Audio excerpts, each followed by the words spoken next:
Hello everyone, good morning from MS Textiles. I'm Christy Robbins.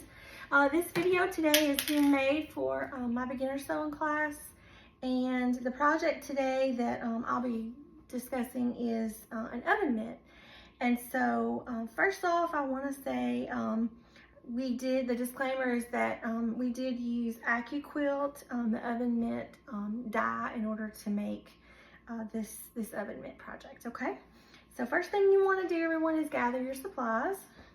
You're going to need your ruler. Clear ruler works great. A clean working surface. That's very important. You want your surface to be clean, free of lint and debris. Lint roller works great if you want to use that or masking tape, something that you want to get all your lint and fuzz from your area. You're going to need some pins. I just have a little jar of pins here. Some little scissors, just to clip some edges, just to clip threads, and either a chalk pen or a number 2 pencil or whatever you want to use to mark your project, okay? And then the next part is going to be your little iron, mini iron. And you can use a regular full-size iron, doesn't matter, it's just whatever you have. As you guys know, in class we talked about repurposing things and using things that you have in the house. So you may not have a cutting table the way that I do, and you may not have a wool pressing mat. You can use an ironing board. You can use any flat surface. You want it to be cushioned underneath, and you want to be able to lie something big enough to get this this oven mitt on that you can press over, okay? All right, so first thing we're going to do is take everything out.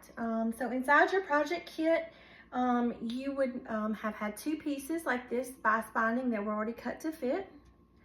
You would have 2 pieces of little heat resistant batting, which would be the middle part. And then you would have 2 outside pieces for your oven mitt, and you would have 2 inside pieces, 2 lining pieces. And as we talked about in class, you can choose, these are all made from quilting fabric, and so you can choose which were the inside and which were the outside pieces. Okay, so the first thing that we're going to do is mark the pieces. Now I already have these marked for you for the purpose of this video, just for the length of the video, but I am going to show you how to do that. And so these are going to be different pieces that you'll see. Okay, so this first piece, I used a green marker so that it's easy to see how I marked. And so these lines that you're marking on this first outside pieces, and you would mark each outside piece, would be for the purpose of quilting the outside. So the outside pieces, each outside piece needs to be quilted, okay?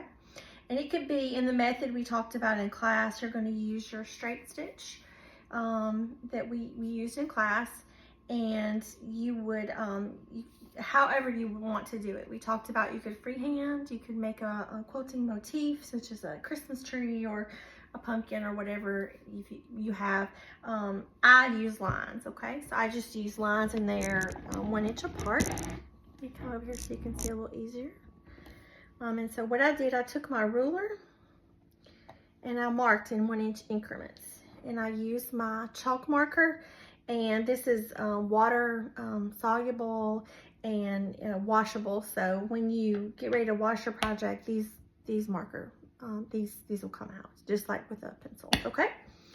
And so you can mark like I said, I marked my lines all across, and this would be so that you would know these are your stitching lines, okay? You're marking for your stitching placement. And so the next step would be to pin your I'll show you that next step here. You would actually pin your pieces onto your batting.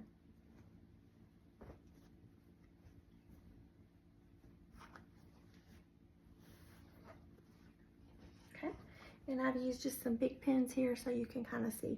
And the pins, I would say don't put your pins along your stitching lines.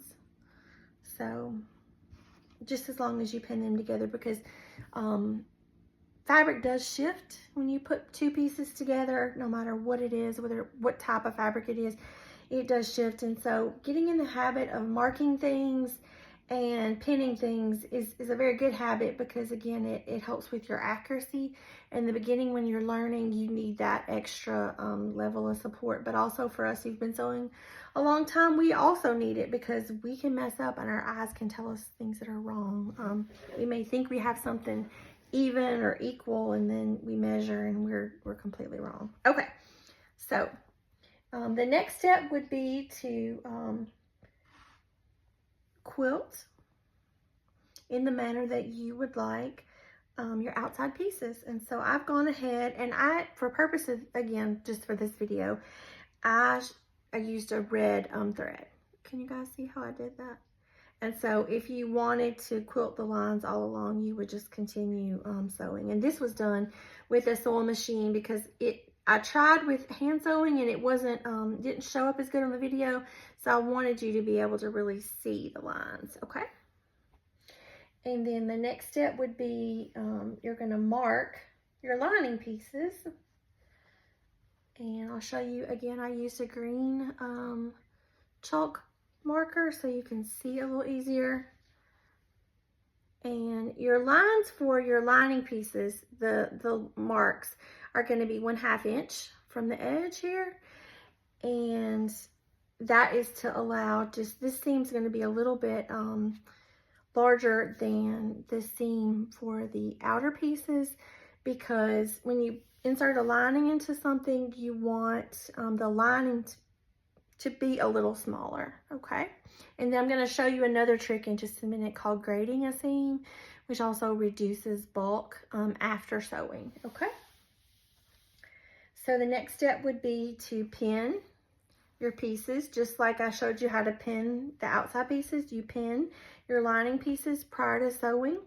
Remember to backstitch at each bottom edge so that when you use this, you know, for the future use, that this is something that lasts a long time, okay?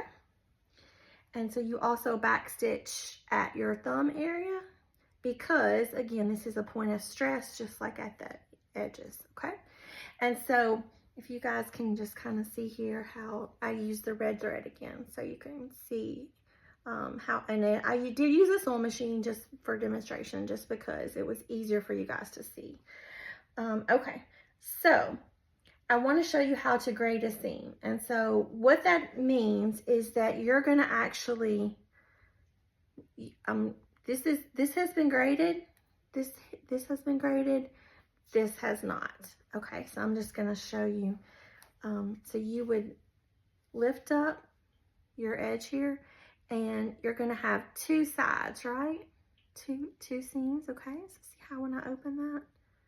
Okay, so what I'm doing is I'm taking my scissors and I'm cutting. This was a 1/4 inch seam, and so I'm cutting about an 1/8 inch here. And so I'm actually giving myself, see, I cut some fabric. So this reduces bulk for the lining. So if you want to do that, you can. You don't have to, it's not necessary. This is just an extra little technique that I'm showing you that might be helpful for you in the future. Grading seams is something that we do in all kinds of sewing. So it could just be for something like this, like a home deck project. It could also be for clothing. Okay, so let me show you what this looks like once I actually, how I press this. Okay, and so as you can see, I sort of pressed up. I took the seam and I pressed up and kind of folded the seam lines toward the center, okay? Because when you insert the lining, this is how it's going to go in, and this helps the lining, this is helpful for the lining to be inserted into the outer pieces. Okay, you guys see how I did that?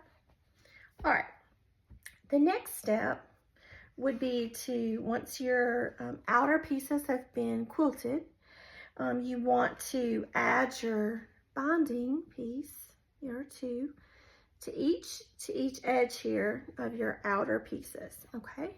So as you can see, I used red thread so you could see how I did this, and I just use a 1/4 inch seam, okay? And so the next step would be, and these were pre-folded, but you can also fold again. And so just like in the bias bonding video, how we fold it in half, you're just going to give that a clean press there. Okay, fold that in half.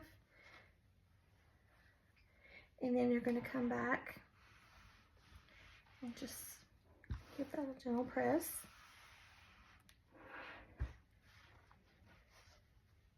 Okay.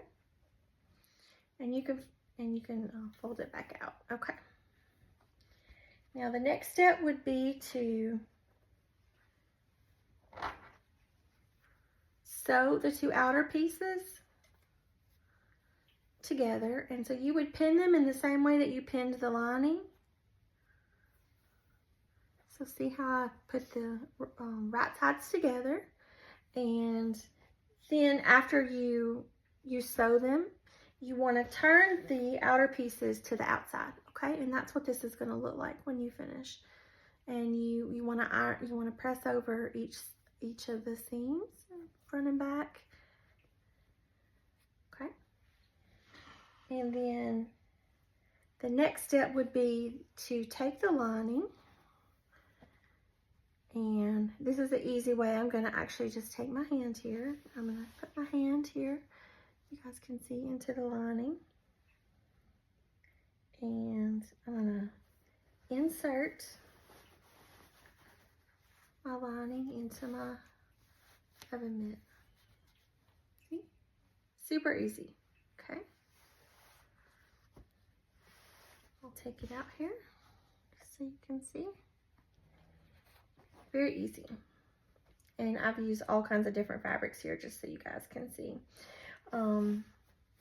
Again, this fits nicely just inside. And then the last video, you're going to see a video about how to sew the binding to the inside lining piece. That's a separate video. Okay. And now you're almost ready to use your oven mitt. So cute, right? This makes us want to make cookies and pie and cake. Okay. All right. Thank you guys. Have a great day.